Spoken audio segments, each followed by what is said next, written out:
J'apprécie grandement le travail de Laurent Guyeno, que je trouve remarquable. J'apprécie aussi sa loyauté envers notre association et envers tous nos camarades. Je suis très heureux et honoré de recevoir aujourd'hui Laurent Guyeno et je vous demande de l'applaudir. Je vous remercie.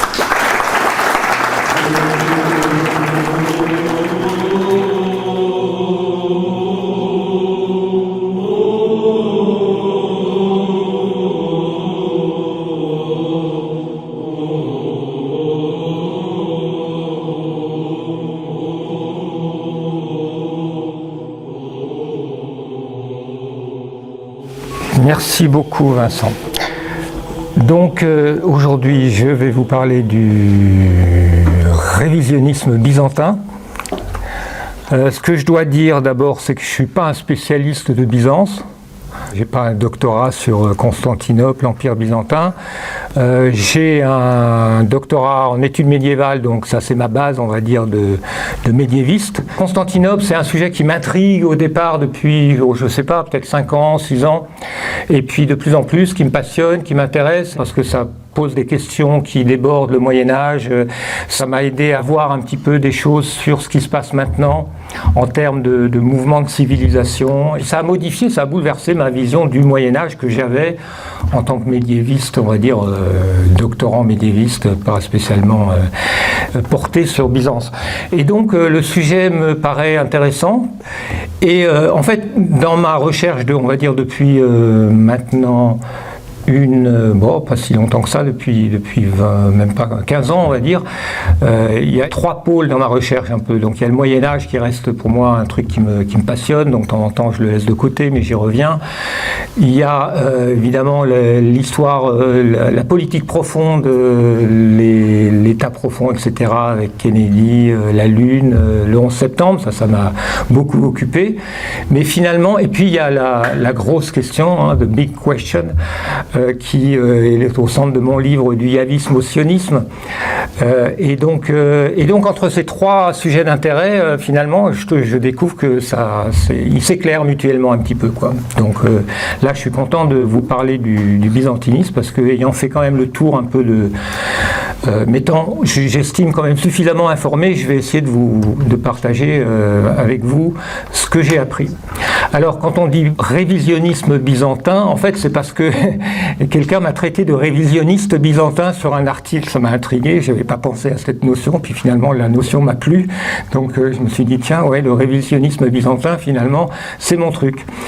Donc, qu'est-ce que j'entends par là? En fait, j'entends, on va dire 2 choses, il y a 2 parties que j'aborderai dans cette conférence. Il y a d'abord redécouvrir Byzance, Constantinople, l'Empire byzantin, qu'est-ce que c'est vraiment? Et j'espère vous montrer que, sauf si vous avez creusé la question comme moi, vous verrez que c'est pas ce qu'on croit. Enfin, il y a beaucoup d'ignorance d'une part, de préjugés, puis voilà, il y a une sorte de trou noir dans notre culture générale, même chez la culture des médiévistes en général, et tout particulièrement en France d'ailleurs, parce que les livres les plus intéressants sur Constantinople, on va dire que dans les années 70, il y a eu vraiment un renouveau, et ça s'est passé surtout chez les anglophones, mais les Allemands aussi, et les Russes. Voilà. Bon, et c'est vrai qu'en France, alors là, ça reste quand même assez triste, tout ce qu'on peut lire sur Byzance. Je vais vous donner un exemple, un livre très épais de 800 pages, quelque chose comme ça, de Jérôme Bachet, donc un médiéviste français, sous le titre « La civilisation féodale », donc un truc qui devrait normalement couvrir quand même pas mal de choses. Et ben, on a juste une petite sous-section sur Byzance, dont le titre c'est le déclin byzantin. Voilà, on commence directement avec le déclin byzantin, ça dure 2 pages, et la section suivante, c'est la splendeur islamique. Bon, voilà, puis c'est fini, on entend. Et Byzance est traité comme un objet extérieur à l'histoire de l'Europe. Donc Jérôme Bachet nous explique qu'en général Byzance laissait l'Europe tranquille, mais de temps en temps il interférait avec notre histoire, mais bon, en gros c'est autre chose, quoi. C'est une autre civilisation, c'est loin. Et en fait c'est tellement caricatural et tellement loin de ce que disent maintenant les byzantinistes, qui disent exactement l'inverse, c'est-à-dire que pendant plus de 1000 ans, Constantinople était la capitale du monde méditerranéen et moyen-oriental, d'une certaine manière. Alors j'espère que vous avez un peu une vague notion de la géographie, vous voyez où est Constantinople. Byzance, Constantinople, vous avez compris, c'est la même chose. Istanbul aujourd'hui. Donc c'est vraiment le centre du monde durant tout le Moyen-Âge. D'accord ? Et donc, quand on s'intéresse à Byzance, eh bien, petit à petit ou brusquement, on change de perspective. Tout d'un coup, on se rend compte qu'on avait une vision extrêmement focalisée, par exemple, sur l'Europe. Si on parle du Moyen-Âge, quand on parle du Moyen-Âge, en général, on veut parler du Moyen-Âge européen. Mais par ethnocentrisme, on finit par dire le Moyen-Âge en Chine, le Moyen-Âge en Inde, ce qui n'a strictement aucun sens. Mais en gros, le médiéviste, il a les yeux fixés sur l'Europe, quand c'est pas sur la France ou sur l'Angleterre ou sur l'Allemagne. Hein. Et dès qu'on prend un peu de recul, on s'aperçoit qu'on a une perspective différente. D'accord ? Donc c'est cette perspective que je vais essayer de partager avec vous. C'est-à-dire, j'aime bien la notion de perspective en histoire ou point de vue, parce qu'on voit toujours les choses d'un endroit ou d'un autre, selon les sources auxquelles on prête attention, etc. Donc si on est au fond du trou de la vallée, on ne voit pas grand-chose, quoi. Donc l'intérêt, c'est d'aller au sommet et puis d'essayer d'avoir une vue la plus large possible. Et dès qu'on a une vue large du Moyen-Âge, évidemment, on est frappé par le fait que Constantinople est la plus grande ville du monde pendant pratiquement 1000 ans, c'est-à-dire, on va dire peut-être pratiquement depuis Constantin jusqu'à la chute, peut-être, alors, en tout cas jusqu'au XIIIe siècle. Jusqu'au XIIIe siècle, au XIIe siècle, on considère que Constantinople avait 1 million d'habitants, enfin ça se discute, hein, qui disent plus ou moins, mais enfin aucune ville en Europe n'avait 1 million d'habitants, donc on dit même qu'un byzantiniste va dire que Constantinople aurait pu contenir les 10 plus grandes villes d'Europe. Mais non seulement ça, mais les yeux étaient tournés vers Constantinople. L'Empire romain, c'était Constantinople. Ce qui, si on suit un peu cette logique et si on commence à donc changer un peu de perspective, on peut arriver à la conclusion que finalement, le Moyen-Âge n'a pas existé. Parce qu'en fait, le Moyen-Âge, c'est l'ère byzantine. C'est comme ça qu'on devrait l'appeler.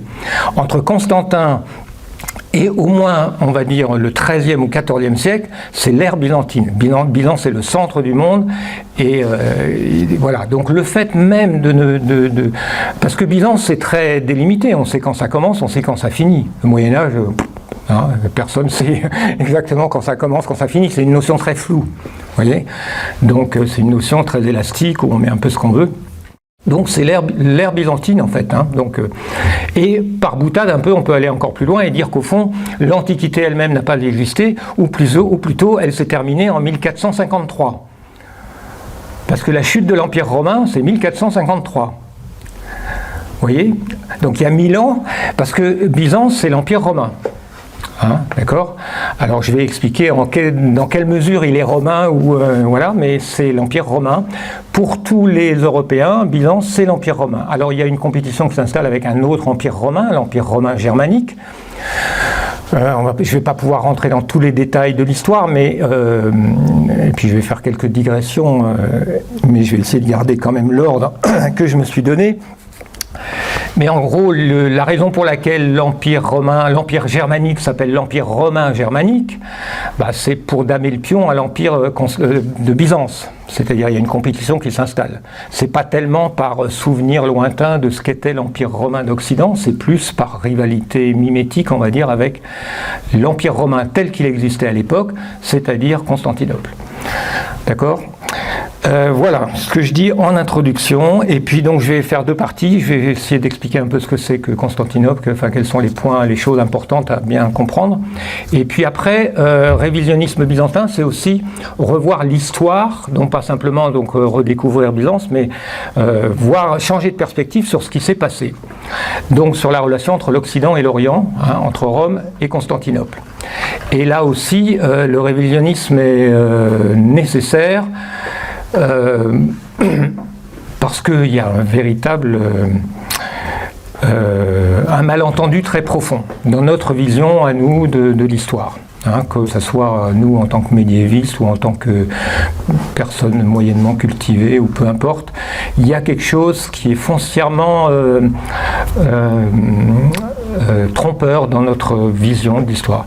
Alors je ne vais pas aller aujourd'hui très loin dans le révisionnisme, parce que je pourrais aussi parler d'un révisionnisme chronologique, parce qu'il y a beaucoup de questions finalement que je me suis posées qui m'ont conduit à remettre en question la chronologie du premier millénaire. pas celle du 2e millénaire. Moi, je m'arrête à partir de l'an 1000, tout est à peu près correct au niveau de la chronologie. Par contre, avant, j'ai des gros doutes. Mais aujourd'hui, j'en parlerai pas trop parce que c'est pas très important, c'est pas très essentiel. Et puis surtout, j'arrive pas à des conclusions fermes. C'est une recherche un peu expérimentale. Éventuellement, je signalerai quelques questionnements qui peuvent apparaître. Mais je vais rester, en fait, sur la base d'études de professeurs d'histoire, quoi. Donc ce que je dis, c'est essentiellement ce que j'ai lu dans des livres académiques, enfin, ou de vulgarisation, mais en tout cas qui font partie du discours, on va dire, des historiens récents. Voilà. Et comme j'ai dit, plutôt anglais d'ailleurs que autre chose. Ok.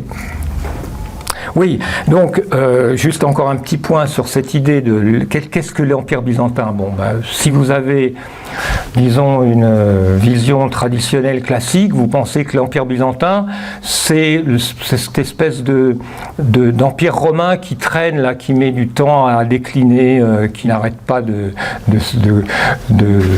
rentrer en décadence, et puis finalement, donc voilà. Mais le problème, c'est que l'Empire byzantin, c'est 1123 ans. Il a duré 1123 ans. Donc si vous réfléchissez à ça déjà, vous pouvez quand même vous dire qu'un truc qui décline, qui prend 1123 ans pour décliner, il y a déjà un petit problème. D'accord ? Donc c'est une civilisation, Byzance, c'est énorme, c'est très très long, mais il y a quand même une unité très forte, l'unité évidemment c'est Constantinople, la capitale, mais il y a une unité culturelle, il y a des idées, des invariants quoi, qui permettent de donner à Constantinople et à l'Empire byzantin. Alors je dis l'Empire byzantin, déjà, là il faudrait déjà dire les Byzantins ne s'appelaient pas des Byzantins, ils ne se sont jamais fait appeler Byzantins, ils s'appelaient les Romains. Bon, mais on adopte ce terme parce que sinon on ne sait plus de quoi on parle quand on dit les Romains. Mais pendant 1000 ans, les Romains, c'était l'Empire romain d'Orient. Voilà, c'était l'Empire romain tout court, que nous on appelle l'Empire romain d'Orient. Voilà. Donc oui, pour revenir un peu sur cette notion de perspective, perspective large qui permet de voir des forces qu'on ne voit pas si on se... Imaginez qu'on raconte l'histoire de l'Europe sans parler des États-Unis, quoi, par exemple, de l'histoire d'Europe moderne. Voilà. Imaginez qu'on parle de ce qui se passe dans le monde, en Europe, sans parler des États-Unis. Ça n'aurait strictement aucun sens. Je veux dire, l'influence des États-Unis sur l'Europe, si on ne comprend pas ça, on ne comprend pas grand-chose, quoi. D'accord ? Donc c'est un peu la même chose, sauf que l'influence de l'Empire byzantin sur l'Europe est d'une autre nature, mais elle est largement, voire plus forte. Donc le fait de parler de l'Europe au Moyen-Âge sans parler de Byzance, c'est en soi complètement à côté de la plaque, ça permet pas de voir ce qui se passe vraiment. Et pourtant, c'est ce que font une grande majorité d'historiens médiévistes. Les médiévistes en général, français en particulier, comme j'ai donné cet exemple. Alors en plus, Jérôme Bachet, dans son petit paragraphe sur Byzance, va reprendre les préjugés, les stéréotypes en parlant de l'orgueil de Constantinople, je cite, « Sa prétention à incarner les valeurs éternelles de Rome et à constituer l'empire élu de Dieu, son mépris aussi pour tous les peuples extérieurs, y compris les chrétiens d'Occident, plus ou moins explicitement assimilés à des barbares. » Voilà comment il caractérise Byzance. Donc vraiment avec un mépris, et en fait, bon, comme on le verra, il y a beaucoup de choses beaucoup plus positives à dire sur Byzance. Alors donc, commençons par la première partie. Qu'est-ce que Byzance ? Alors bon, quelques points, je vais aborder quelques points. Le premier point peut-être à aborder, à dire, c'est que Byzance, c'est le berceau du christianisme. Donc Constantinople est fondée par Constantin, et là je dis des choses banales, tout à fait standards, parce que si on rentre un peu, évidemment, on peut questionner, Constantin, était-il vraiment chrétien ? Bon. Mais enfin, en gros, Constantinople est fondée par Constantin, qui, sinon lui, du moins ses fils et ses successeurs immédiats, font du christianisme la religion dominante, voire exclusive, et donc Constantinople est le berceau du christianisme.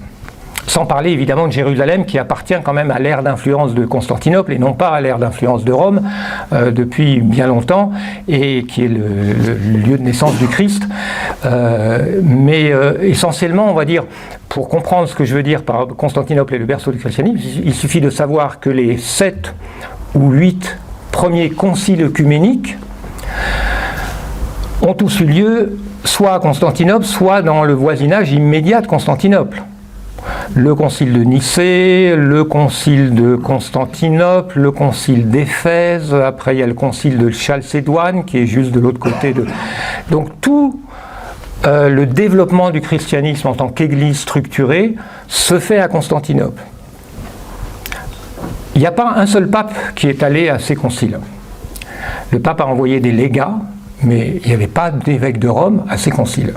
Donc déjà, ça vous permet de comprendre que quand vous pensez, vous traditionnellement, ou quand un manuel quelconque vous parle les origines du christianisme ou les débuts du christianisme, vous imaginez Rome, les catacombes, les martyrs dans l'arène avec les lions, vous imaginez que ça a eu lieu à Rome. Bon, non, ça n'a pas eu lieu à Rome, ça a eu lieu, tout ça, à Constantinople.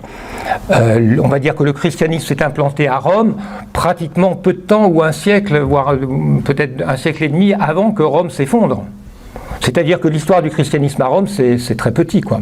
Alors que Constantinople a été fondée donc, en tant que capitale chrétienne. Voilà. Donc ça, c'est très important à comprendre, parce que c'est quelque chose qui est négligé et qui joue. Il y a une sorte d'illusion d'optique dans notre vision de l'origine du christianisme, qui fait que Rome est très gros, Constantinople à peine dans l'image, alors qu'en réalité, si on veut voir la réalité correctement, il faut partir de ce principe que le christianisme est né le christianisme en tant qu'église, que doctrine, est né dans le monde grec, à Constantinople. Alors dans le monde grec plus largement, parce qu'il n'y avait pas que Constantinople, il y avait Alexandrie et Antioche et Jérusalem. Donc les 5 patriarcats. Ça a mis un peu de temps avant qu'on décide qu'il n'y en ait que 5. Sur les 5, il y en a 4 qui sont grecs, qui appartiennent à l'église grecque. Tout le monde parle grec. En Égypte, ils parlaient aussi le copte, mais bon, essentiellement, c'est quand même la culture grecque. Alexandrie, Antioche et Jérusalem, qui est une ville grecque aussi. D'accord ? Donc il n'y a que Rome où on parle latin. D'accord ? Donc le christianisme, c'est grec, et ça c'est indissociable de Byzance. C'est pas anecdotique dans Byzance, c'est inscrit dans les gènes de Byzance, de Constantinople. Mais il y a un autre élément très fondamental dans la culture byzantine, c'est l'hellénisme. Alors ça aussi c'est important de le comprendre. Constantinople en fait, alors peut-être d'abord avant de parler du monde de l'influence grecque sur Constantinople, parlons un petit peu du monde romain. Comme je vous l'ai dit, les Byzantins se considèrent comme romains. Ils habitent la Romagna. Pour eux, le monde de Constantinople, c'est la Romagna. Il y a beaucoup de questions sur pourquoi la Roumanie, pourquoi ils parlent latin, etc. Ça, c'est des questions que je ne vais pas trop aborder ici, mais enfin, il y a du mystère là-dedans. Et même leur langue, c'est le romaïque, on va dire. C'est le grec, pour eux, c'est le romain, voilà. Ils ne se sont jamais appelés autrement que comme ça. On ne sait pas très bien, ça se discute, est-ce qu'ils avaient une identité ethnique en tant que Romains? Oui, selon certaines sources, oui, on a l'impression que Romain, pour eux, c'est une ethnicité. Donc si vous habitez les provinces, vous êtes déjà un petit peu moins romain. Par contre, si vous habitez l'Italie, vous n'êtes pas du tout romain. Pour les Byzantins, les Italiens ne sont pas des Romains. Et on a beaucoup de remarques comme ça qu'on trouve dans les chroniques byzantines en disant nous, on est né vrais Romains, on est né dans les Balkans, où on est né. Beaucoup considèrent que l'origine de l'ethnie des Romains, c'est les Balkans. Ce qui pose des questions, ce qui est possible, en fait, ce qui est une thèse qu'on peut défendre. D'autant que les Romains eux-mêmes de Rome, d'abord, ne sont plus tellement des Romains depuis qu'ils ont été envahis par les Lombards, etc. Mais bon, et puis par des Slaves aussi. Mais en plus, considèrent que les Romains de Rome viennent de Grèce. viennent d'Asie mineure, plus exactement, surtout, ou des Balkans. Il y a plusieurs liens. Enfin, ils savent qu'ils viennent de l'Est. Les Romains d'Italie savent qu'ils viennent de l'Est. C'est dans tout leur mythe. C'est chez Ovide, c'est chez Tacite. Et puis, ils ont connecté ça avec l'histoire de Troie, là, et le Troyen, etc. Donc, on va dire que de plusieurs points de vue, on peut dire que Rome vient de la Grèce, et non pas le contraire, parce que ce qu'on croit, c'est le contraire. Constantinople, c'est une sorte de Rome, on a déplacé Rome, on l'a mis à l'Est. Oui, mais en réalité, déjà, Rome venait déjà de l'Est, quelque part. Mais bon, il y a un mystère là-dedans, parce que c'est vrai que comment se fait-il qu'elle est ethniquement, quoi, hein, comment, est-ce qu'il y a beaucoup de Romains d'Italie qui sont déplacés à Constantinople? On ne sait pas très bien ça. On ne sait pas très bien non plus, d'ailleurs, c'est débattu, si les Byzantins parlaient latin jusqu'à une certaine époque, jusqu'à Justinien, oui, peut-être, on ne sait pas très bien. En tout cas, ce qui est sûr, c'est que dans Byzance, il y a la racine chrétienne et il y a la racine grecque, qui est très très forte, et qui n'a jamais été rompue. Au point que, même si on veut s'interroger sur la chronologie, on a l'impression que Constantinople, la civilisation byzantine, c'est la continuation de la civilisation hellénistique. Pourtant, la civilisation hellénistique, elle est censée avoir été interrompue par Rome. La civilisation hellénistique, c'est la civilisation fondée par Alexandre le Grand, le conquérant macédonien qui a conquis l'Égypte, il a fondé Alexandrie, qui a conquis la Perse, enfin plus ou moins, pas trop, qui est allé jusqu'en Inde, mais en tout cas qui a fondé la civilisation hellénophone. Hein, le monde grec. On parlait grec en Égypte, on parlait grec en Syrie, on parlait grec même en Italie, en Sicile, etc. Donc ça, c'est un peu le résultat des conquêtes d'Alexandre le Grand, donc en moins 300 et quelques. Hein, okay. Et cette civilisation hellénistique a fait émerger toute une littérature, des historiens, donc c'est une civilisation très riche hein, au niveau littéraire, et c'est eux qui ont préservé évidemment les sources anciennes grecques, Homère, Platon et tout ça. Et ben tout cet héritage, il est allé à Constantinople. Il n'est jamais allé à Rome. Contrairement à ce qu'on croit, à Rome, très peu de gens parlaient grec.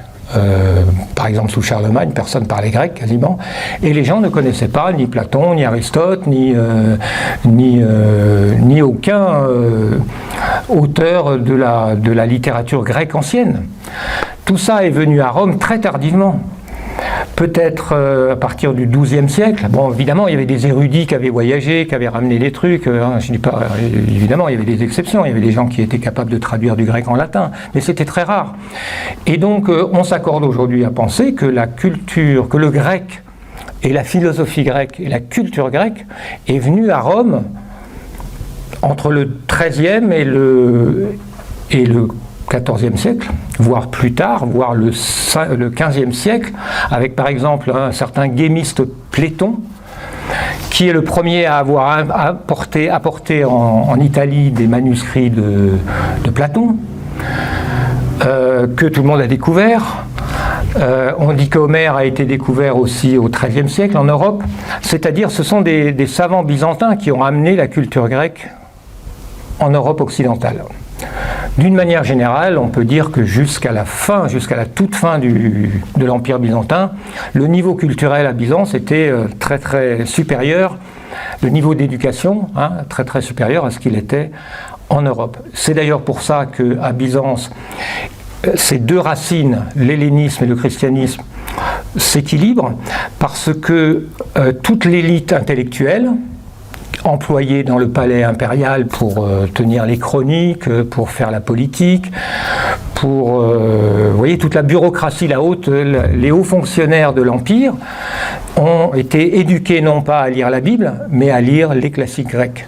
Donc cette culture grecque, elle est fondamentale. Et contrairement à l'Europe où l'Église, à un certain moment, s'est trouvée être il n'y avait plus que dans l'Église qu'il y avait des gens qui savaient lire.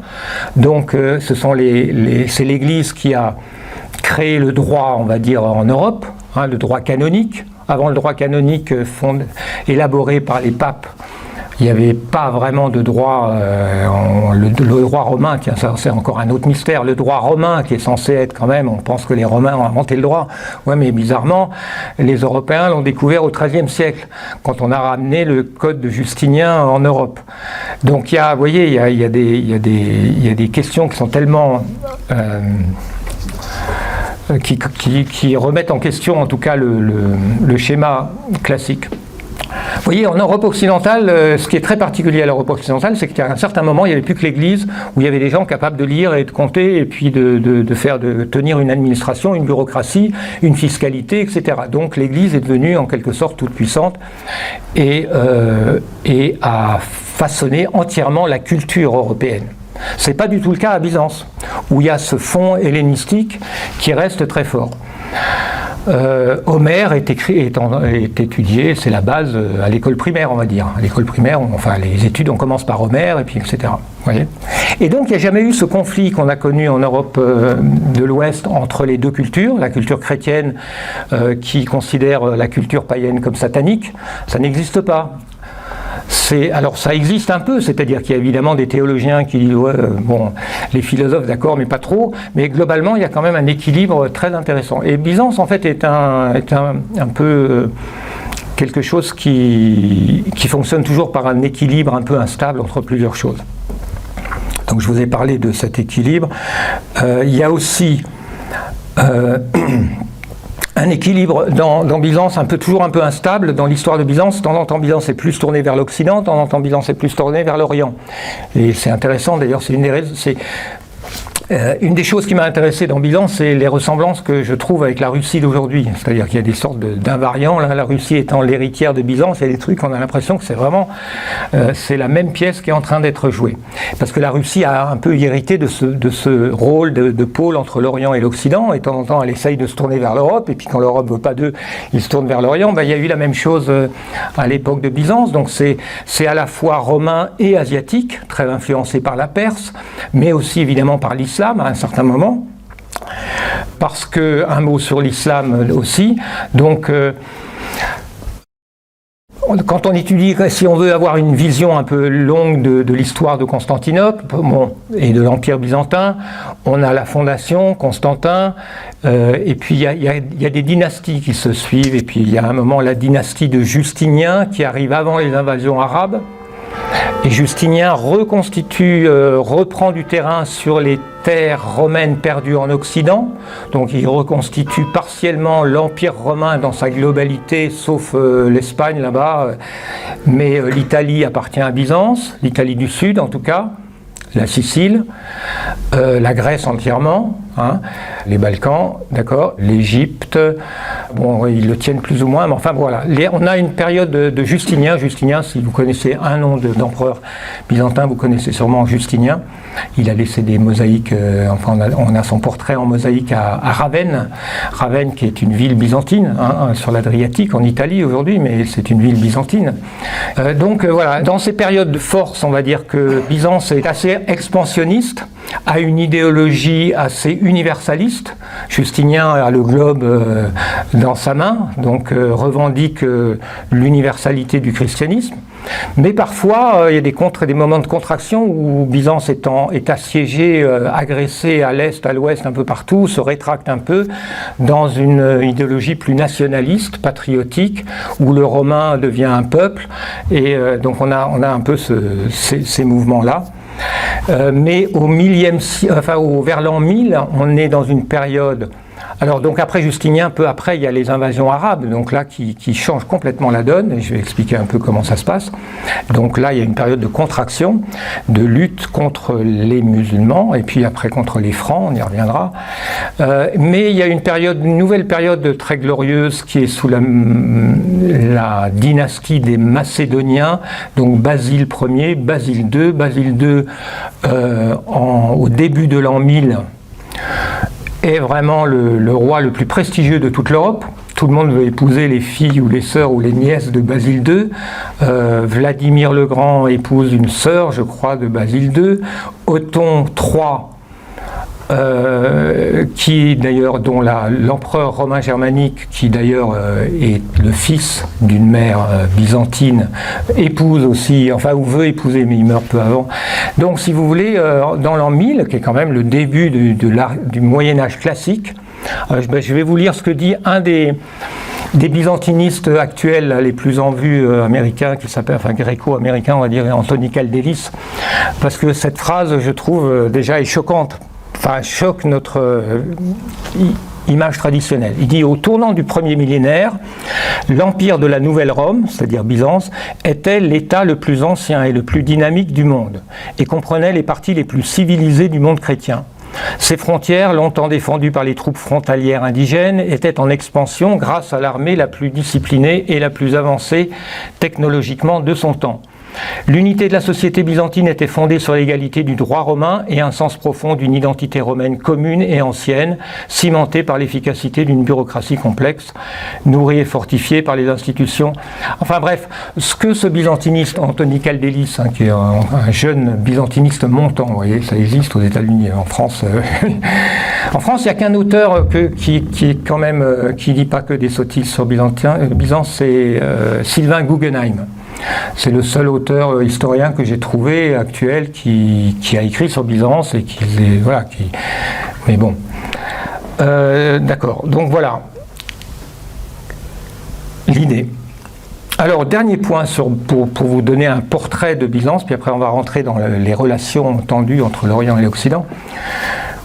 Dernier point important, les byzantinistes considèrent aujourd'hui que Byzance est une république. Rien que ça. C'est-à-dire, ils sont non seulement parce qu'ils sont les héritiers du droit romain républicain. Donc, Anthony Caldelis, par exemple, dit que c'est en gros une monarchie républicaine. C'est à la fois une monarchie absolue dans le sens du prestige. L'empereur est quand même le représentant de Dieu sur terre, plus encore que le patriarche d'ailleurs. Mais c'est quand même une république dans la mesure, ou voire même une démocratie, selon un autre byzantiniste, Runciman, dans la mesure où le peuple a un pouvoir colossal. Le peuple fait les empereurs et surtout le peuple défait les empereurs.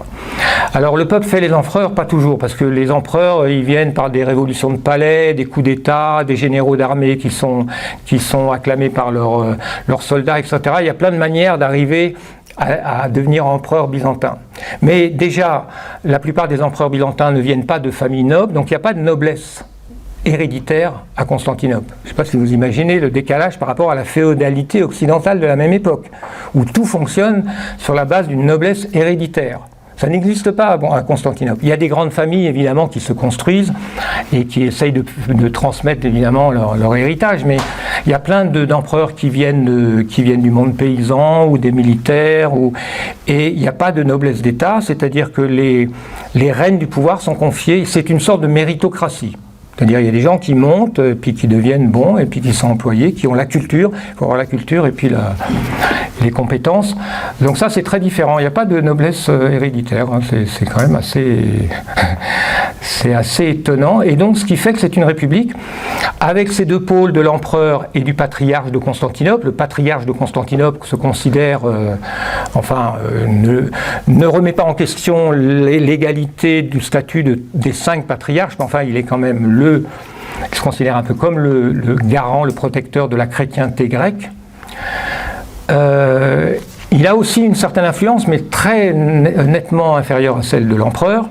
C'est pour ça que du point de vue occidental, on parle du césaropapisme. Ce terme césaropapisme est devenu un peu une manière caricaturale de décrire le système byzantin, où l'empereur est au-dessus du pape, clairement. Et de temps en temps, l'empereur peut virer un patriarche, au-dessus du patriarche, patriarche de Constantinople. Le pape, il n'existe pas en fait à Constantinople. Hein. On sait qu'il est là. De temps en temps, on a besoin de lui parce que c'est le monde latin et les Byzantins, souvent, ils n'ont que le pape sur qui compter pour essayer de régler un peu les affaires. Donc il y a beaucoup de liens avec le pape et c'est pour ça aussi que l'influence du pape monte, parce qu'il a une influence très grande, y compris sur les armées d'Occident. Avec les croisades, mais déjà avant les croisades. Mais là, je parle de l'empereur et du patriarche, un peu exactement. C'est pour ça que la Russie, en fait, aujourd'hui, son système politique, on peut dire que c'est du byzantinisme. C'est ce que disent certains Le système de la Russie, c'est le byzantinisme, c'est-à-dire un représentant de l'État fort, bon, Poutine, c'est pas un empereur, mais enfin, vous voyez ce que je veux dire, un État fort, autoritaire, mais qui s'appuie sur une religion qui est à la fois une religion à vocation universaliste, mais qui est quand même aussi une religion nationale. Puisque l'orthodoxie russe, ça se passe en russe, en slavon, et ça c'est une grosse différence entre l'orthodoxie et le catholicisme.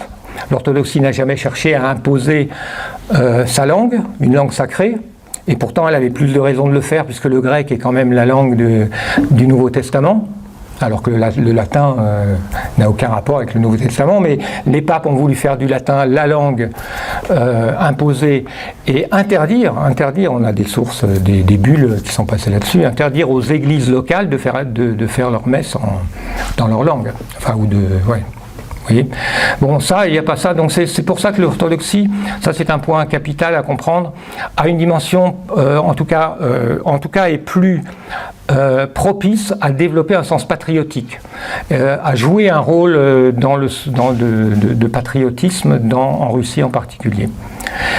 Alors l'équilibre des pouvoirs entre l'empereur et le patriarche est subtil, ça change. Il faut savoir que le patriarche a quand même un gros pouvoir sur le peuple, c'est lui qui enseigne au peuple, donc quand le patriarche n'est pas content, le peuple n'est pas content. Et à Byzance, ce qui est formidable, c'est que le peuple a toujours eu le pouvoir de virer les empereurs qui étaient considérés comme incompétents, injustes.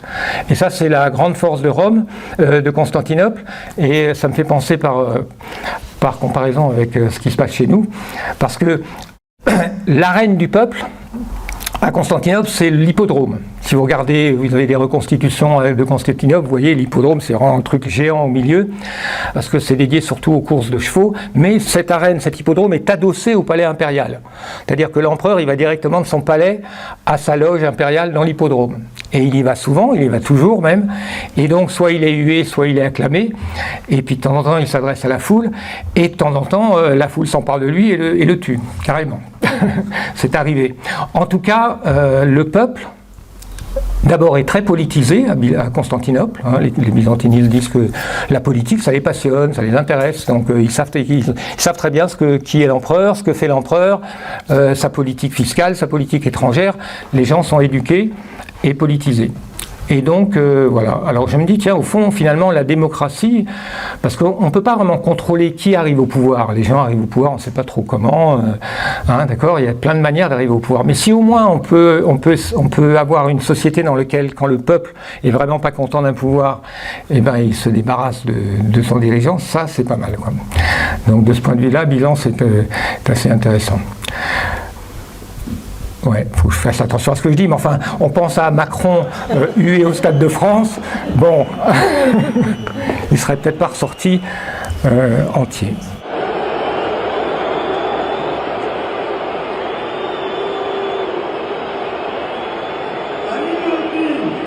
Je vais arrêter là pour la première partie. Et la deuxième partie, c'est donc cette relation entre l'Orient et l'Occident, et là, on va faire du révisionnisme aussi. Et on va parler surtout des croisades pour aller à l'essentiel. Mais avant les croisades, il faut quand même raconter un petit peu ce qui s'est passé. Qu'est-ce qui s'est passé entre Rome et Constantinople ? Nous, on a une vision des choses. On pense par exemple classiquement que Constantinople a fait sécession. Il y a eu un schisme. C'est les Byzantins qui ont quitté l'Église. Ah bon, on a vaguement, même si on n'a pas reçu d'éducation religieuse, on a vaguement cette impression. Et évidemment, il n'y a rien de plus faux. Donc je vais essayer de résumer cette histoire, parce qu'elle est importante. Ce que j'aimerais faire, c'est d'abord de vous faire découvrir un peu l'importance de Byzance, que vous ayez éventuellement envie d'approfondir, mais aussi de finalement, à travers cette histoire, jeter un regard nouveau sur l'Occident. Et bon, je sais que ça peut être douloureux, je veux dire, et ça peut être même perçu comme négatif dans notre période où tout le monde tape sur l'Occident, donc si on défendait notre peuple, notre histoire, etc., pourquoi pas, bon. Oui, mais bon, moi je pense qu'au point où on en est, je pense qu'il vaut mieux être honnête et regarder les choses en face pour savoir qui nous sommes, où nous sommes, et peut-être trouver un chemin. plutôt que de se bercer d'illusions en rabâchant notre petit roman national ou notre petit roman occidental et en pointant du doigt c'est la faute à eux, à tout. Regardons l'histoire, je pense que tout le monde peut, enfin c'est comme un individu, vous savez, quand votre vie, quand vous êtes adulte ou vieux, ou puis que vous réfléchissez à votre enfance, vous avez fait des conneries, d'où vous venez, pourquoi vous êtes parti dans cette direction dans votre vie, je veux dire, regarder son enfance, ça fait toujours du bien, quoi, essayer d'examiner un peu ce qui s'est passé. Donc le Moyen-Âge, c'est l'enfance de l'Europe. Hein, c'est le Moyen-Âge classique, on va dire, c'est là que l'Europe se forme. C'est là que la culture européenne se forme, avec le pape comme avec un rôle très important au pape, pratiquement comme tuteur ou précepteur de l'Europe. Hein, c'est le pape qui façonne en grande partie, pour la raison que j'ai dit, c'est-à-dire qu'il n'y a plus que les clercs qui savent lire, donc, et puis eux, ils n'aiment pas la littérature latine et ils ne lisent pas le grec, donc ils n'y connaissent rien, donc ils forment une culture. La féodalité, alors ils font avec l'héritage germain, franc, des barbares, la féodalité, tout ça, ils essayent de faire un truc, et puis ça va donner les croisades. Mais avant les croisades, bien avant, donc, alors, important à comprendre pour comprendre comment évolue cette histoire, d'abord, après les invasions arabes, 3 des patriarches, hein. Quelquefois je mélange entre les mots anglais et français parce que je suis surtout en anglais, mais le patriarcat de Jérusalem, d'Antioche et d'Alexandrie tombe entre les mains, ces 3 villes tombent entre les mains des musulmans. Donc les patriarches, je ne sais plus comment on dit, restent en place, parce que sous le monde musulman, il y a une grande tolérance du christianisme, hein, quoi qu'on dise, il y a même plus de tolérance vis-à-vis des chrétiens non orthodoxes. Les chrétiens non orthodoxes, et c'est une raison que tout le monde admet pour laquelle la conquête arabe s'est faite aussi facilement, c'est que beaucoup de chrétiens en fait préféraient être gouvernés par des musulmans que par l'empereur byzantin. Je parle ici des chrétiens non orthodoxes. Jacobites, nestoriens, il y en a un paquet, hein, je l'ai plus en tête. Il y a les Arméniens après aussi, qui eux aussi à un moment se sont dit, après tout, les Turcs c'est mieux que... Parce que bon, l'orthodoxie byzantine est déjà quand même un peu lourde, et selon les périodes, mais enfin, relativisons, parce que c'est vrai que par contre, il n'y a pas eu d'inquisition. L'hérésie, si vous voulez, existe dans l'orthodoxie, et elle est persécutée, on va dire, mais pas aussi violemment. C'est pour ça, par exemple, que finalement, dans le monde byzantin, il n'y a pas d'hérétiques, il n'y a que des communautés hérétiques. C'est-à-dire des communautés qui vivent. Parfois, elles sont obligées de s'exiler, mais enfin, elles vivent, elles pratiquent, elles sont tolérées. Parfois, un peu, on les fiscalise un peu plus, etc. Mais bon, c'était pas pire, en tout cas, chez les musulmans, enfin, sous le gouvernement des Arabes ou des Turcs. Hein. Donc voilà. Donc il y a un truc sur lequel j'ai pas insisté, mais qui est important. Le monde musulman, le monde byzantin vit durant le Moyen-Âge en entente relativement cordiale avec le monde musulman. Une relation qu'on a du mal à imaginer aujourd'hui et qui, si elle avait continué à évoluer, aurait peut-être évolué dans une direction complètement différente. On peut presque imaginer que christianisme et islam arrivent à cohabiter avec beaucoup de respect, voire à fusionner. Enfin bon, on peut imaginer des tas de trucs quand on regarde un peu comment c'était en l'an 1000, par exemple, à Constantinople, où l'empereur de Constantinople était en très bon terme avec le calife fatimide d'Égypte, et le monde musulman était divisé, et les Byzantins, qui sont très forts en diplomatie, s'efforcent de maintenir le monde musulman divisé, mais c'est la diplomatie. Donc ils sympathisent avec le califat fatimide contre le califat sunnite de Bagdad, mais après il y a les invasions turques, il y a plein de petites principautés musulmanes qui émergent, il y en a avec qui Byzance est toujours en guerre, hein, à ses frontières, donc, mais c'est pas des guerres civilisationnelles, c'est des guerres de territoire, des guerres l'empereur veut la protection des chrétiens, donc si les chrétiens sont bien traités chez les musulmans, tout va bien. Par contre, si les chrétiens sont persécutés, l'empereur envahit, etc. C'est pas un choc de civilisation perpétuel, voyez. Et surtout avec ce califat fatimide, on peut presque dire que c'est une seule civilisation, puisque les Fatimides d'Égypte ont encore le grec comme langue importante. Ils ne sont pas totalement arabes, ils sont plus berbères qu'arabes d'ailleurs. Ils ont un grand respect, une grande admiration pour la culture grecque. Donc c'est pour ça qu'on dit la culture grecque nous a été transmise par les Arabes. Oui, enfin ça c'est un peu une manière d'oublier que c'est quand même d'abord Byzance qui nous a transmis la culture grecque, mais les Arabes aussi, parce que grâce à leur contact avec Byzance. Les Arabes n'ont pas découvert Platon ou Aristote en creusant dans le désert. Hein. Ils ont découvert ça dans les bibliothèques de Constantinople. Vous voyez ? Bref, voilà, ça c'est un point important parce que quand on voit où on en est aujourd'hui du rapport entre chrétiens et musulmans, quand on revient en arrière, on se dit putain, on a pris un chemin là, il y avait peut-être d'autres chemins à prendre. Et Byzance, donc il y a beaucoup de leçons, moi je tire beaucoup de leçons de Byzance, de leçons sur ce qui est en train peut-être d'émerger comme nouvelle possibilité. Parce que la relation entre l'islam et le christianisme orthodoxe peut à nouveau évoluer dans une bonne direction, toujours un peu autour de la Russie. Parce que la Russie a aussi cette mission de maintenir le monde musulman et le monde chrétien en bonne entente. On peut même imaginer que les Ottomans, qui eux aussi se considèrent comme les héritiers de Constantinople, vous avez deux civilisations qui ont hérité de Constantinople. Les Russes, parce qu'ils ont émergé comme puissance au moment où Constantinople s'effondrait, et ils ont toujours été fidèles d'une loyauté remarquable et admirable à l'orthodoxie, alors qu'ils étaient souvent sous pression de Rome d'accepter la domination de Rome. On veut dire que le peuple russe a toujours maintenu cette grande fidélité à l'orthodoxie grecque, qui est l'orthodoxie russe, mais aussi les Turcs, voilà, sont aussi les héritiers, puisque vous savez, quand Constantinople est tombé en 1453, c'est le sultan, je crois, ottoman Mehmed II, c'est-à-dire Mahomet II en fait, qui a pris le titre d'empereur byzantin. Il avait du sang grec, il connaissait le grec, c'était des gens qui admiraient Byzance, beaucoup plus que les Francs d'ailleurs, hein, qui étaient pénétrés et admiratifs de la culture grecque, et donc qui ont voulu maintenir, développer même Byzance, en tant que Constantinople, hein. Enfin, vous voyez, qu'on revendiquait la continuité, et non pas une rupture. C'est pour ça d'ailleurs que Constantinople s'appelle toujours Istanbul, ce qui est une sorte de déformation de Constantinople. Ils n'ont pas changé le nom de la ville. Hein, le nom s'est changé tout seul. Donc voilà, ça c'était pour faire un point sur la relation. C'est pour ça qu'il y a un auteur roumain qui a écrit un livre en français très important qui s'appelle Byzance après Byzance, dans lequel il parle de Byzance sous les Ottomans, dans lequel on peut voir une sorte de renouveau de l'Empire byzantin, de la civilisation byzantine, paradoxalement. Vous voyez ?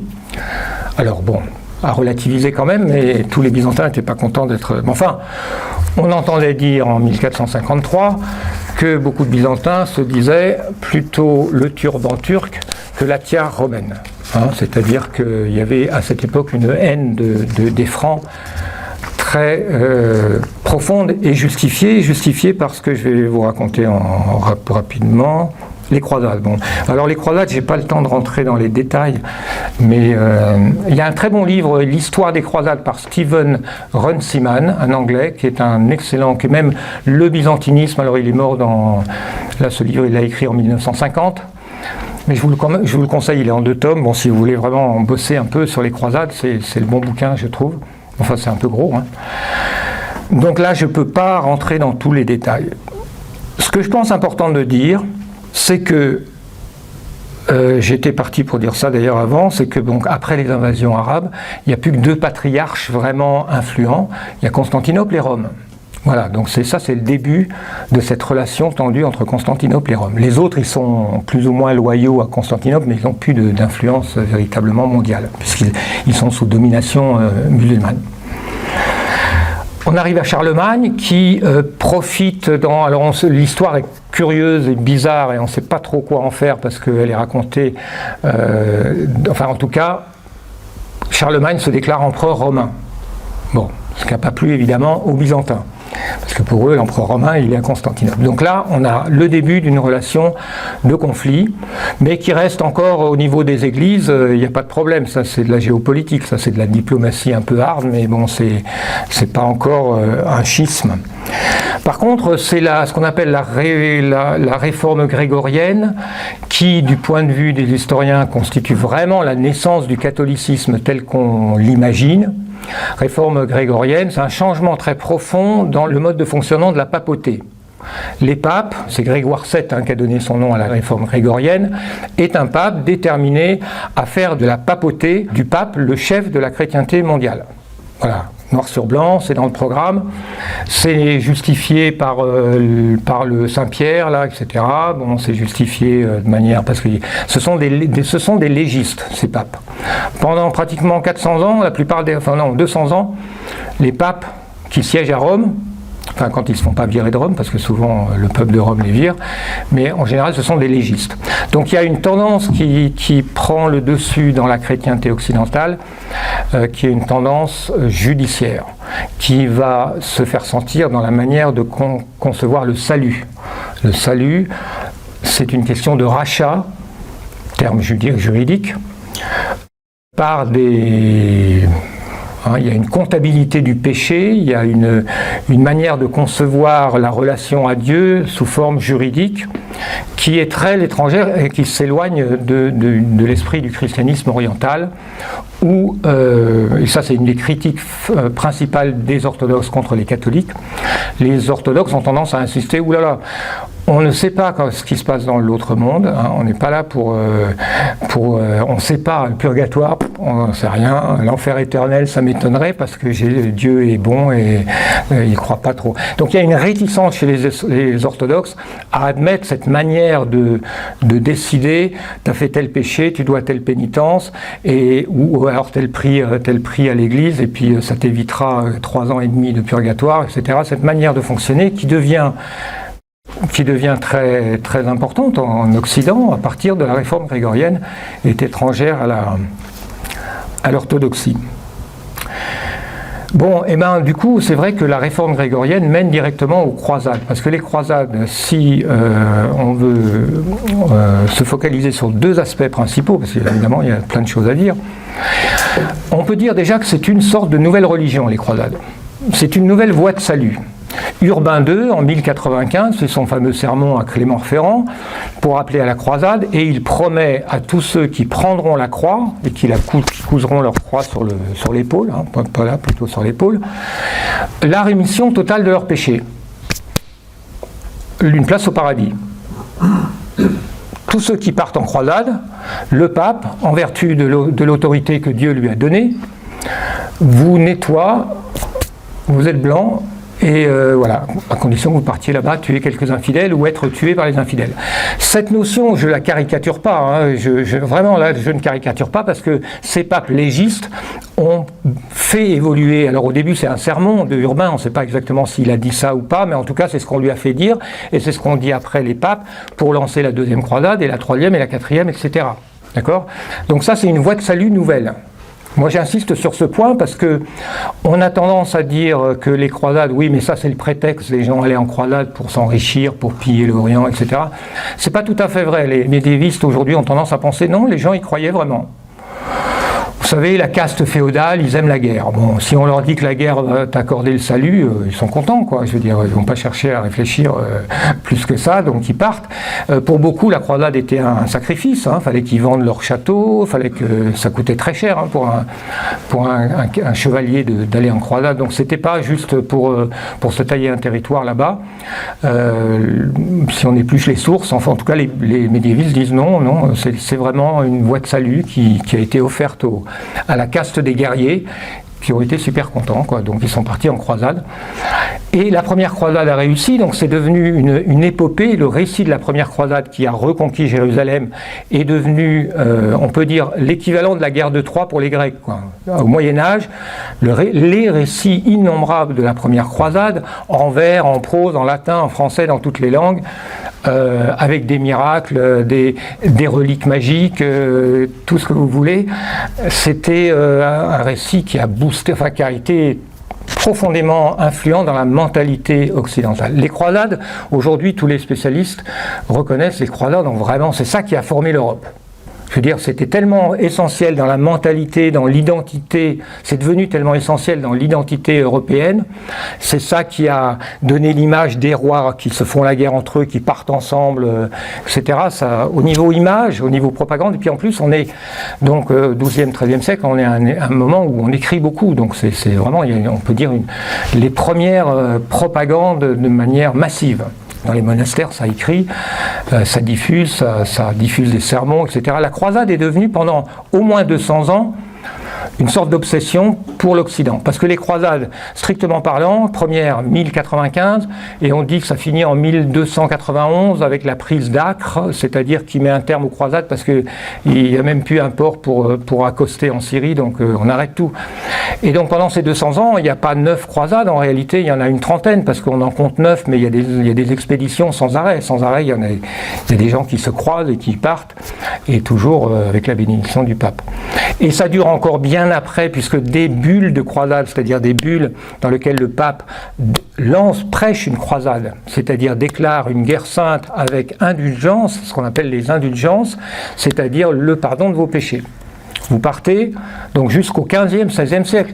Et finalement, même la colonisation de l'Amérique latine était dans la continuité des croisades. On était dans la même rhétorique des catholiques du pape, avec une petite nuance, c'est qu'on est au Portugal et en Espagne principalement, et eux, ils avaient leur croisade à eux, la Reconquista, donc ils avaient aussi leurs musulmans, donc ils partaient pas, les Espagnols et les Portugais partaient pas trop à Jérusalem, mais bon, c'était le même principe, c'était la même théologie, c'était la même théorie. Voilà, une chose qu'on sait peu d'ailleurs, c'est que Christophe Colomb, il y a un ou deux bouquins écrits là-dessus, Christophe Colomb était obsédé par les croisades. Et il écrivait aux souverains portugais et espagnols, et il écrivait dans son journal, que son but c'était de trouver de l'or pour financer une nouvelle croisade pour Jérusalem. Voilà, jusqu'à la fin, toute fin du Moyen-Âge, Jérusalem était une obsession. Et c'est le deuxième point sur lequel je voudrais insister. Les croisades ont fait quoi dans la culture européenne? On peut dire d'une certaine manière, elles ont fait de Jérusalem la capitale de l'Europe. D'une certaine manière, les Européens ont été tellement obsédés par Jérusalem, beaucoup plus que par Rome, parce que Rome c'est une cité qui s'organise en communes, le pape essaye de de rester un peu en contrôle de Rome, mais souvent il se fait virer. L'empereur romain germanique essaye de s'implanter à Rome, mais il se fait aussi virer par les cités italiennes, parce que l'Italie est déjà au XIIe siècle un ensemble de cités-États qui se font la guerre. Bref, Rome n'est certainement pas la capitale de l'Europe à cette période-là. C'est une cité-État qui rivalise avec Gênes, avec Pise, qui essaye de se protéger de l'empereur ou au contraire de l'accueillir, ça dépend des fois. Et donc, d'une certaine manière, c'est la vision que je propose. Hein. On peut considérer que les croisades ont vraiment focalisé l'Europe sur Jérusalem, ont créé une obsession pour Jérusalem. Jérusalem a été perdue un peu moins d'un siècle après la première croisade et n'a jamais été repris. Et plus on envoyait de croisades pour reprendre Jérusalem et plus ça ne marchait pas, plus l'obsession est devenue grande. C'était vraiment on peut voir ça comme une sorte de pathologie, quoi, une idée fixe au sens psychiatrique. Au point que quand Jérusalem a été finalement repris par les chrétiens, c'est-à-dire en 1914, par les Britanniques, le général qui pénètre dans Jérusalem dit « ça y est, la croisade est finie ». Voilà. Bon, c'est peut-être purement, je veux dire, voilà, c'est anecdotique, mais on peut dire que quand on réfléchit au problème qu'est Jérusalem et au rôle qu'a joué l'Europe dans le sionisme, etc., il y a beaucoup à dire sur ce qu'a donné le résultat final de cette obsession européenne pour Jérusalem, centre du monde, nombril du monde. Bon, ok. Voilà pour les croisades. Alors, faut que j'essaye de tenir. Ouais, c'est bon. Les croisades donc ont été, bon, vous lirez mon prochain article, j'espère qu'il paraîtra bientôt, si vous avez le courage, pour les détails, mais a rapidement évolué, s'est rapidement transformé en guerre triangulaire entre les Francs, les musulmans, qui eux-mêmes sont constamment en guerre entre eux, et les orthodoxes. C'est-à-dire que la première croisade a été appelée théoriquement pour aider Constantinople, mais déjà a créé beaucoup de tensions. Les Byzantins n'étaient pas très contents de voir arriver des armées gouvernées par des Francs, enfin bref. Ça ne s'est pas très bien passé. Alors après, la deuxième croisade, c'est une catastrophe. Et toutes les autres croisades n'ont pas été lancées pour protéger Constantinople, mais pour protéger les États latins que la papauté s'était taillée dans les territoires de Constantinople. Voyez ? Donc c'était une guerre triangulaire qui souvent forçait Constantinople à s'allier aux Turcs ou aux Arabes ou à d'autres émirats contre les Francs. Si vous lisez en détail l'histoire des croisades, c'est étonnant, hein. Souvent ça dégénère, c'est une guerre entre les Francs et les Grecs, avec chacun qui essaye de trouver des alliés chez les musulmans. Et évidemment, le coup de grâce, c'est... et puis après, avec des Francs en plus qui ne comprennent rien, parce que pour eux, les Francs, un musulman, c'est un musulman. Un Turc, arabe, on s'en fout. C'est pareil, c'est des Sarrasins. Mais les Byzantins ont une diplomatie beaucoup plus fine, ils connaissent ce monde arabe, ils savent qu'il y a des rivalités entre les Turcs, les Arabes, etc., les Kurdes aussi, bref. Et dans la troisième croisade particulièrement, je crois, les Francs attaquent Damas, qui est en fait le meilleur allié des orthodoxes. Ça se finit en catastrophe. Enfin, c'est une véritable catastrophe, les croisades. Ça n'a mené à rien. Mais alors vraiment rien.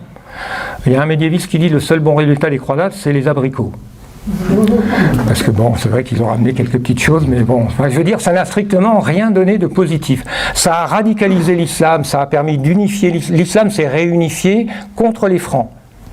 Le monde islamique était très divisé, a fini par s'unifier sous Saladin et puis quelques-uns avant et après, contre les Francs. Donc ça a unifié le monde islamique et ça l'a un peu radicalisé parce que ça a relancé l'idéologie du djihad, qui était un peu du passé pour le monde musulman. Le djihad, c'était pas forcément quelque chose de très important. Vous voyez, donc ça a mené ça comme... Et puis ça a détruit l'Empire byzantin, puisque la 4e croisade a été détournée contre Constantinople. Quelque chose que dans notre imaginaire occidental, on a tendance à ne pas voir, ou si on le voit, on dit « Ah oui, oui, c'est vrai, mais enfin bon, c'était la faute des Vénitiens, on n'a pas tout à fait exprès, puis on regrette, ouais, on est désolé. » Bon, le pape Jean-Paul II, ça a fait des excuses publiques en 800 ans après, en 2004, en disant « Ouais, on est désolé, mais bon, il faut oublier, et puis maintenant, signez-la, reconnaissez le pape comme le chef suprême de l'Église, et qu'on en finisse. » Parce qu'il y a toujours ce message, et à chaque fois qu'un pape va dans l'Église orthodoxe, c'est toujours ça. C'est l'obsession de la papauté. Donc, 4e croisade a porté un coup mortel à Constantinople. Donc le résultat principal des croisades, c'est ça, la destruction, ou en tout cas l'affaiblissement, parce qu'on ne peut pas non plus mettre entièrement la destruction de Constantinople sur les Francs, parce que les Turcs, ils sont pour quelque chose évidemment. Mais voilà en gros l'image, ce que je vous ai dit là, c'est en gros, bon avec mes mots à moi, mais en gros, ce qu'on lit aujourd'hui chez les byzantinistes, c'est-à-dire les gens qui étudient vraiment le Moyen-Âge byzantin. Contrairement aux médiévistes qui voient Byzance soit comme un truc extérieur, qui de temps en temps vient, de temps en temps cherche, de temps en temps les Byzantins ils cherchent à s'emparer de l'Italie du Sud. Ouais, c'est pas sympa. Ouais, mais sauf que l'Italie du Sud, ça fait partie de l'Empire byzantin. Ça a toujours fait partie de l'Empire byzantin. C'est un monde grec. La Sicile est grecque. L'Italie du Sud a toujours. Vous voyez ce que je veux dire ? On est dans des perspectives différentes. D'accord ? Voilà, j'ai couvert à peu près ce que je voulais. Pour finir, je vais juste expliquer un petit peu pourquoi tout ça me paraît important. En tout cas, pas seulement intéressant, mais important, parce que si c'était simplement intéressant, à la limite,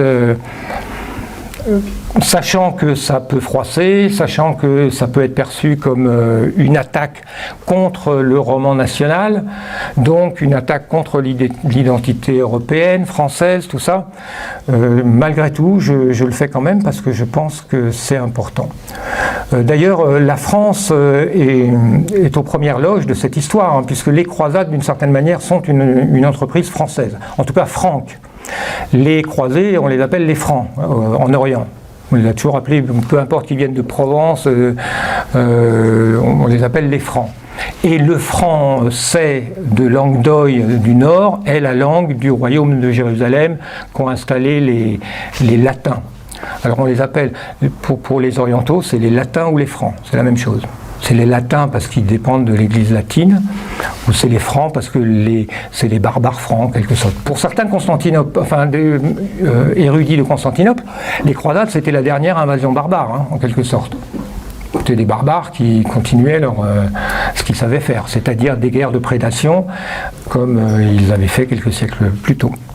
Oui, alors pour aller au cœur du sujet, qui m'a travaillé beaucoup, qui m'a interrogé, qui me préoccupe, parce que ça me semble important d'arriver à éclaircir les problématiques fondamentales d'aujourd'hui, de géopolitique, de civilisation. Hein. L'approche que j'ai essayé de vous donner, c'est une approche civilisationnelle. Et aujourd'hui, on parle pas mal de la renaissance des États-civilisations. Donc l'ère des États-nations a tendance à disparaître. Les États-nations, si vous cherchez sur Wikipédia, les États-nations, c'est une invention européenne, c'est une invention de l'Europe, liée au fait que l'Europe n'a pas réussi à s'unifier, comme je l'ai écrit dans un article, et donc c'est divisé en différentes principautés qui sont devenues des royaumes, qui sont devenus des États-nations. Ce modèle, au temps de la suprématie européenne, est devenu un modèle universel que tout le monde a cherché à imiter. Mais on voit bien que les États-nations, ça ne marche pas en Afrique, les États-nations, ça ne marche pas en Asie du Sud-Est, les États-nations, ça ne marche pas trop en Amérique latine, et on sent bien qu'on va vers un renouveau des grands espaces civilisationnels. Le monde va se réorganiser avec des pôles civilisationnels. Et l'Europe, là-dedans, est vraiment mal fichue et mal partie. Mais bon. La France donc a un rôle important et est plus encore que tous les autres pays européens pénétrée par cette idéologie des croisades, et c'est lié à ce lien très particulier entre la papauté et la royauté française, lien unique décidé par les papes, qui, pour des raisons historiques que je n'ai pas le temps de développer, à un certain moment se sont servis de la France pour asseoir leur propre... Donc il y a eu un jeu gagnant-gagnant entre la France et la papauté, qu'on peut dire qui a duré jusqu'à Philippe le Bel. Et même Philippe le Bel n'a pas résolu le problème, hein. Il a emmené le pape à Avignon, mais enfin ça a été le début de la fin, on va dire. Et donc toute cette idéologie de la France, fille aînée de l'Église, est née dans cette période des croisades, avec des papes qui constamment cherchaient à mobiliser les francs pour partir en croisade. C'est quand même une majorité de francs qui sont partis dans les croisades, dans toutes les croisades. 4e croisade contre Constantinople, c'était des francs. Première croisade, c'était presque que des francs avec puis des Allemands. Enfin, les Allemands, ils étaient francs parfois, saxons ou autres, mais bon, ils étaient aussi considérés comme francs. Donc, on ne peut pas sauver la France sans le catholicisme. Il ne peut pas y avoir de salut de la France sans le catholicisme. C'est une réflexion que j'ai fini par admettre un peu cette évidence. C'est vrai, qu'est-ce que la France? Qu'est-ce que pourrait bien être la France sans le catholicisme? La France de la Révolution. Mais c'est vrai qu'on sent bien que d'abord, elle est rejetée par beaucoup de patriotes, et puis il manque quelque chose, bref. Mais si on dit qu'il ne peut pas y avoir de salut pour la France sans le catholicisme, c'est fini, quoi. Il n'y a plus rien à espérer, parce que pour moi, le catholicisme est mort. Le catholicisme, c'est quoi? C'est la papauté. Les vrais catholiques détestent leur pape. Et s'ils font un peu d'histoire, ils verront qu'il n'y a pas beaucoup de papes bien dans l'histoire, hein. Les papes du Moyen-Âge sont quand même des juristes, comme j'ai dit, violents, agressifs, parano. Les papes de la Renaissance, vous les connaissez, c'est des grandes familles de banquiers. Je veux dire, la papauté est le problème du catholicisme. Mais en même temps, c'est l'essence du catholicisme. Vous voyez, comment un catholique peut se débarrasser du pape? Ils sont très embêtés. Alors je sais qu'il y a les mouvements, c'est des vacantistes et tout ça. Mais voilà, c'est compliqué, hein. Qu'est-ce que le catholicisme? Le catholicisme, c'est aussi les conciles. Les catho-tradis ne supportent plus Vatican II, ils ne veulent pas en entendre parler. Ça y est, les conciles, c'est fini. Ils veulent plus du pape, ils veulent plus des conciles. Et un petit mot sur le concile Vatican II. J'ai découvert, grâce aux auteurs... j'ai découvert qu'en réalité, le problème Vatican II est une réponse à Vatican I. C'est-à-dire que les catholiques qui condamnent Vatican II devraient étudiez Vatican I, 1870, et vous comprendrez pourquoi il y a eu Vatican II après. Parce que 1870, le concile de Vatican I, enfin le concile de Vatican de 1870 convoqué par Pie IX, a failli faire exploser l'Église, a déchiré l'Église, a provoqué au sein de la hiérarchie cléricale des souffrances énormes. Pourquoi? Parce que le but de ce concile était de proclamer l'infaillibilité papale. Pie IX a déclaré, a voulu faire de cette infaillibilité papale qui était de temps en temps invoquée dans des discours, parce que ça fait bien dans les discours, a voulu en faire un dogme auquel devaient souscrire tous les évêques. Voilà, bon, alors, Pie IX, Concile Vatican I, 1870, si vous lisez l'histoire de Vatican I, vous verrez Vatican II sous un autre jour. C'est le balancier, quoi. C'est le balancier. Donc, les errements paranoïaques, délirants, lucifériens, je dirais, pour reprendre la critique protestante, parce que c'est contre ça que les protestants se sont rebellés, à juste titre, à mon avis. J'ai oublié de dire que le principe de cette nouvelle religion des croisades, on accorde des indulgences aux croisés qui vont se battre, a lentement, mais rapidement en fait, évolué dans les indulgences sous forme d'argent, c'est-à-dire vous ne pouvez pas partir à Jérusalem, c'est pas grave, financez la croisade. Et puis pendant que vous y êtes, financez la cathédrale, etc. Le problème des indulgences, c'est-à-dire de la papauté qui, en échange d'argent, vous pardonne vos péchés, c'est le grand scandale qu'a dénoncé Martin Luther, dans les 95 thèses qu'il a soi-disant clouées. Et ces 95 thèses sont parfaitement raisonnables. Ce système de vente d'indulgence était devenu monstrueux, et tout le monde le voyait comme tel. Et ça vient des croisades, c'est un résultat des croisades. Vous voyez, on est passé du salut par la guerre au salut par l'argent. Donc ça, si vous voulez, c'est...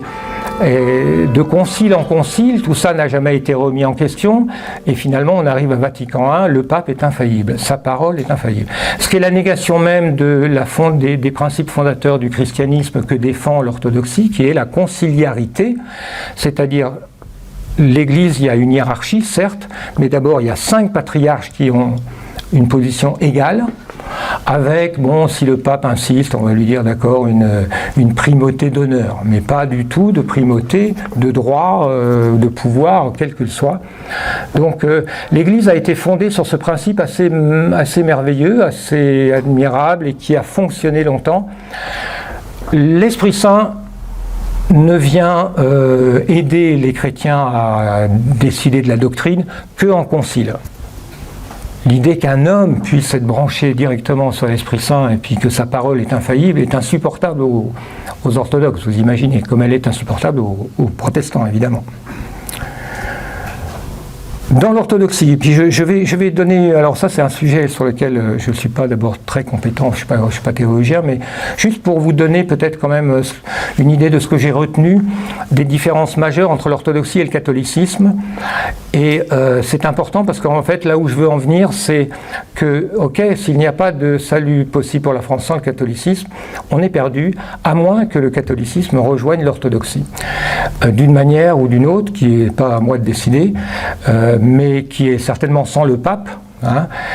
Donc les catholiques, quand ils auront décidé de se débarrasser du pape, maintenant qu'ils se sont débarrassés des conciles, je ne vois pas ce qu'il leur reste d'autre à faire que d'étudier l'orthodoxie et de reconnaître que c'est là que se trouve l'avenir, en tant que chrétien.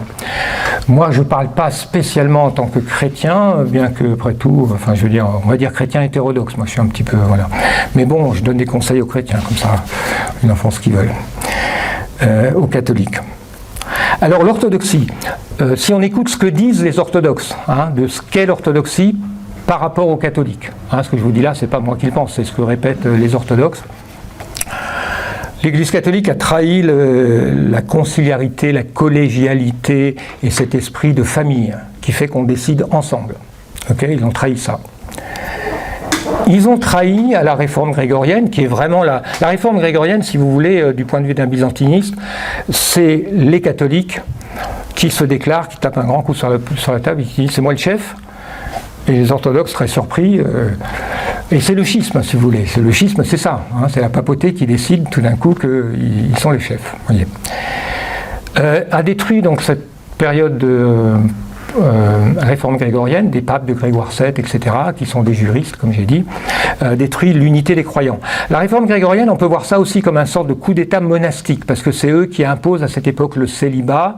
Ce sont des moines très influencés par Cluny, par le monde des monastères liés à Rome. Rome, à ce moment-là, s'est doté d'un réseau d'abbayes qui lui sont fidèles. Bien avant les jésuites, on peut dire que c'était un peu le même système. Et donc ce monde de moines veut imposer le moine comme le modèle, comme la seule manière d'être un vrai chrétien. Et donc faire une séparation entre l'Église, donc dans la mentalité catholique, il y a l'Église et les autres, et les laïcs. D'accord ? Et ça, c'est insupportable pour les orthodoxes aussi, qui s'efforcent, évidemment pas toujours efficacement, à maintenir l'idée que l'Église est une. C'est pour ça que les prêtres se marient. C'est pour ça que l'Eucharistie, la communion se fait dans le pain et le vin, et pour les prêtres et pour les fidèles. Il n'y a pas cette dichotomie, et ainsi de suite. Il y a beaucoup d'éléments, si vous voulez, qui, dans l'orthodoxie, permettent aux gens d'avoir un peu cette conscience que l'Église, c'est la communauté de tous les croyants. Et que la mission des chrétiens, c'est pas, là on touche à un autre aspect qui est le développement de l'individualisme occidental, qui est lié à mon avis à l'obsession du salut individuel chrétien, qui est beaucoup moins forte en orthodoxie, parce que les orthodoxes, avec cette idée d'église nationale, avec cette idée que tout le monde fait partie de l'église, et ça se manifeste aussi dans la liturgie, etc., ont plus l'obsession de sauver l'église, sauver la communauté des croyants. Vous voyez, il y a une orientation de l'esprit qui est plus communautaire dans l'orthodoxie. Il y a aussi une insistance plus forte sur la liturgie que sur le dogme, c'est-à-dire qu'on n'embête pas les gens à savoir tu crois pas, il y a ceux qui croient, il y a ceux qui ne croient pas, non. On pratique ensemble la liturgie c'est ce qui unit, c'est plus l'accent là-dessus, avec plus d'accent du coup sur la beauté, l'esthétique, la symbolique, les chants, etc. Ce qui fait que quelqu'un comme moi qui a vraiment du mal à croire littéralement que Jésus est né d'une vierge, tout ça, se sent mieux, plus accueilli dans l'orthodoxie. Je dis ça pas simplement pour parler de moi, mais parce que je pense que c'est quand même un aspect important. C'est moins clivant, quoi. Hein, la croyance, c'est clivant. On ne croit pas tous la même chose. Par contre, on peut tous... Et ça, d'ailleurs, l'islam aussi, on trouve ça dans l'islam. L'islam est une religion communautaire. On prie ensemble. Il n'y a pas grand-chose à croire dans l'islam, donc on n'embête pas les gens sur ce que vous croyez. On ne demande pas trop, et puis par contre, on prie ensemble, c'est plus dans l'action et c'est plus dans la communauté. Donc c'est quelque chose qui crée du lien. Alors que le catholicisme a développé une théologie du salut individuel, chacun se sauve comme il peut, sauf qu'il peut, quoi. C'est la théologie du sauf qu'il peut. Surtout que l'enfer, c'est pas chouette, donc vraiment, on n'a pas envie d'y aller, donc je veux dire, ça crée une... Alors l'enfer aussi éternel, ça n'existe pas dans l'orthodoxie. Alors, il y a beaucoup de différences, mais il n'y a pas de différence, j'insiste, sur le plan doctrinal profond. Les conciles œcuméniques sont reconnus, les 7 ou 8, et par Rome et par Constantinople, donc c'est vraiment le même christianisme au niveau de la doctrine, mais il y a des nuances, il y a des accents qui sont différents, etc. Bon, je ne vais pas rentrer trop dans les détails parce qu'on est déjà bien avancé. Bon, encore deux petites choses quand même, une différence que j'ai trouvée intéressante dans l'orthodoxie. Là, je vous vends un peu l'orthodoxie, mais parce que j'ai fini par acquérir une conviction que c'est vraiment vers là qu'il faut aller. Il faut se séparer de la papauté. La papauté, c'est l'aspect luciférien du catholicisme. Donc il faut avoir le courage de regarder ça en face, mais en même temps l'espoir, parce que l'espoir, voilà, moi je dis ça parce que je me dis oui, en voyant ce qui se passe en Russie, bon, tout n'est pas rose, tout n'est pas parfait, je découvre qu'effectivement il y a un potentiel de renouveau du christianisme, mais qui ne peut passer que par l'orthodoxie. Et les catholiques qui veulent le renouveau du christianisme devraient, logiquement, s'ils sont logiques, et pas simplement magiques, parce que on peut, on peut être soit dans le désespoir, soit dans le déni, parce que on peut dire, oui, non, mais le catholicisme, ça va renaître. Où ça ? Je veux dire, si on parle du catholicisme, bon, la papauté, les conciles, n'en parlons plus, mais si on parle du catholicisme charnel, vous voyez, ce que Maurice Barrès appelait le catholicisme charnel, c'est-à-dire la pratique des gens, la foi des gens, la piété populaire, elle est où? Vous l'avez vu récemment? C'est pareil, c'est mort. Il n'y a plus de vie communautaire des paroisses, il n'y a plus de vie chrétienne des villages, donc à mon avis, il n'y a plus rien. Et donc, si on veut redonner de la fibre chrétienne, il faut qu'il y ait des chrétiens qui fassent cette démarche. Et il y en a d'ailleurs. J'ai trouvé un livre récemment, là, que si le sujet vous intéresse, je vous le conseille vivement, un livre traduit de l'anglais de Michael Welton, W-H-E-L-T-O-N. Ça s'appelle Orthodoxie et catholicisme. C'est un livre écrit par un catholique pieux qui a fait ce chemin, et qui a fait ses recherches et qui a fini par rejoindre l'Église orthodoxe. Alors je sais que voilà, ce que je dis là, on va me dire mais de quoi il se mêle, mais bon voilà, je l'ai dit quand même.